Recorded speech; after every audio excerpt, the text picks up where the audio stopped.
ہو رہے ہیں، پریشانی ہو رہی ہے، ان کو ستایا جا رہا ہے، اور دوسری طرف اللہ تعالیٰ دو بڑے احکام اس کے اوپر نافذ کر رہے ہیں۔ ایک نماز ادا کرتے رہو، دوسرا زکوٰۃ دیتے رہو۔ جہاں نماز انسان کے اور اللہ کے بیچ کے رشتوں کو مضبوط کرتا ہے، وہیں زکوٰۃ اللہ کے بندوں کا دوسرے بندوں سے رشتہ مضبوط کر دیتا ہے۔ جیسے کوئی انسان اگر نماز پڑھے تو اس کا رشتہ اللہ سے مضبوط ہوتا ہے، مشکل حالات میں بھی وہ عبادت کرتا ہے، تو یہ جسمانی عبادت ہوئی۔ اور جو زکوٰۃ ہے وہ مالی عبادت ہے، یعنی آپ کے پاس جو نعمت ہے، جو مال دولت جمع آپ نے کیا ہے، اس سے آپ عبادت کر رہے ہیں۔ اب یہ جو دو آیت ہے وہ اس پس منظر میں آپ سمجھیں کہ اس دو آیتوں میں اللہ تعالیٰ نے ایک کامیاب قوم کی ایک نشانی بیان کر دی ہے کہ ایک قوم کو کامیاب ہونے کے لیے دو چیزوں کی ضرورت ہوتی ہے۔ ایک تو یہ کہ ان کا رشتہ خود اللہ سے بہت زیادہ مضبوط ہو، اور دوسرا یہ کہ وہ اپنی قوم کو آگے بڑھانے کے لیے مال کو بھی خرچ کرتے ہو۔ جس قوم کے اندر بخل کا رواج آ جائے، پیسے کو جمع کرنے کا رواج آ جاتا ہے، وہ قوم دھیرے دھیرے تباہ ہو جاتی ہے۔ ٹھیک اسی طریقے سے جس انسان کے اندر بخل کا مزاج پیدا ہو جائے، پیسے کو جمع کرنے کا مزاج پیدا ہو جائے، واجب جگہ یا ضرورت کے جگہ پر خرچ کرنے سے وہ رکنے لگے، کنارہ کش کرنے لگے، تو اس انسان کے ایمان کے اندر خرابی پیدا ہو جاتی ہے۔ کیونکہ بخل اور ایمان جو ہوتا ہے وہ دو جگہ جمع نہیں ہو سکتا۔ تو جس قوم کے اندر بخل ہوگا، دھیرے دھیرے اس کے اندر ایمان اور اعمال کے اندر خرابی آئے گی، اور جس قوم کے اندر سخاوت ہوگا اس قوم کے اندر کامیابی آئے گی۔ اب یہ بخل اور گراوٹ، سخاوت اور کامیابی، یہ جو ہے یہ نہ مسلمانوں کے ساتھ خاص ہے نہ غیر ایمان والوں کے ساتھ خاص ہے، بلکہ یہ عام چیز ہے۔ کیونکہ اللہ تعالیٰ جو ہے وہ انسان کے اعمال کو دیکھتے ہیں، اس کی محنت کو دیکھتے ہیں۔ کوئی قوم اگر بغیر عقیدے کے بھی اگر اس محنت کر رہا ہے تو ایسا کبھی نہیں ہوگا کہ اللہ تعالیٰ اس کو ناکامیاب کر دے گی، اور کوئی ایمان والا بغیر محنت کیے ہوئے بھی اگر اپنی کامیابی کو ڈھونڈے اور کامیاب ہونا چاہے تو یہ کبھی ممکن نہیں ہے کہ اللہ تعالیٰ اس کو کامیاب کر دے۔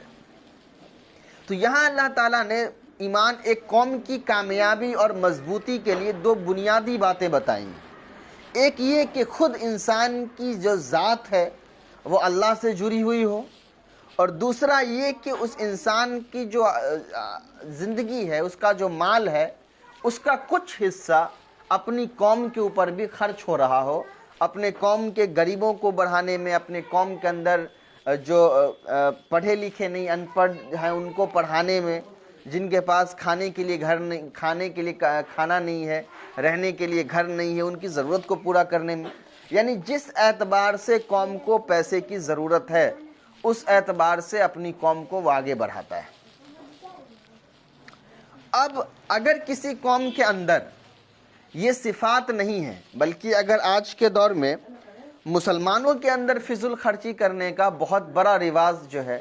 وہ آ چکا ہے، اور کہیں نہ کہیں مسلمانوں کی گراوٹ اور ناکامیابی کی ایک سب سے بڑی وجہ یہ بھی ہے کہ ہمارے اندر فضول خرچی کرنے کا مزاج پیدا ہو گیا ہے۔ جو کامیاب قومیں ہیں اگر ان کو ہم دیکھیں، جو آج حکومت میں ہیں، جو آج اپنے منصوبوں میں کامیاب ہو رہے ہیں، ان کی اگر ہم ذاتی اعمال کو دیکھیں، ان کی اجتماعی زندگی کو ہم دیکھیں کہ ان کا پیسہ، ان کا رہنا سہنا کیسا ہے، ان کے مال کا زیادہ تر حصہ کہاں خرچ ہوتا ہے، تو بڑی حیرت ہوگی کہ وہ قوم جو ہے جن کو ہم بہت زیادہ بددعائیں دیتے رہتے ہیں، جن کے بارے میں ہم برا بھلا کہتے رہتے ہیں، جن کے لیے ہم اللہ سے عذاب کی امید کرتے رہتے ہیں،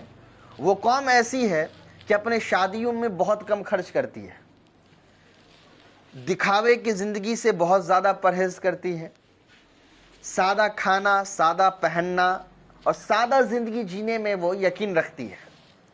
اور اس کی جو بچت ہوتی ہے، اس کا جو پیسہ ہوتا ہے اس قوم کا، وہ اپنی قوم کو اور اپنے منصوبوں کو آگے بڑھانے میں لگاتی ہے۔ تو اللہ تعالیٰ نے یہ راز بتائیں تو مسلمانوں کو کہ اپنی کامیابی کی اور آگے بڑھنے کے راز جو ہیں وہ یہ ہے کہ اپنی قوم پر دھیان دینا، اپنی اجتماعیت کے لیے زندگی جینا. بس تم کو کھانا مل گیا، تم کو کپڑا مل گیا، تمہاری شادیوں میں زیادہ خرچ ہو گیا، یا تم کو مال زیادہ مل گیا، تو بس اس پر اکتفا کر کے اپنی زندگی نہ گزارنے لگنا، بلکہ اپنی قوم کی حالت کو دیکھنا کہ کیا تمہاری قوم کی حالت بہتر ہے یا بدتر ہے. اگر بدتر ہے، تمہارے قوم کے اندر اکثریت ایسے ہیں جن کے پاس رہنے کو گھر نہیں ہے، اچھے کپڑے نہیں ہیں، اس کے اندر تعلیم نہیں ہے، تو پھر ایک حد تک یہ حرام ہو جاتا ہے کہ پھر ہم اپنی خواہش پوری کرنے کے لیے یا دکھاوا کرنے کے لیے اپنے مال کو ہم خرچ کرنے لگے. تو یہاں اللہ تعالیٰ نے یہ دو لفظ کے ساتھ ایک گہرا راز بیان کر دیا کہ کسی انسان کی ذات کا یا پوری قوم کی کامیابی کب ہوتی ہے. تو قوم کی کامیابی تب ہوتی ہے جب قوم اجتماعیت کے ساتھ اپنے مال کو، اپنے وقت کو، اپنی صحت کو صحیح جگہ پر استعمال کرتی ہے. اس لیے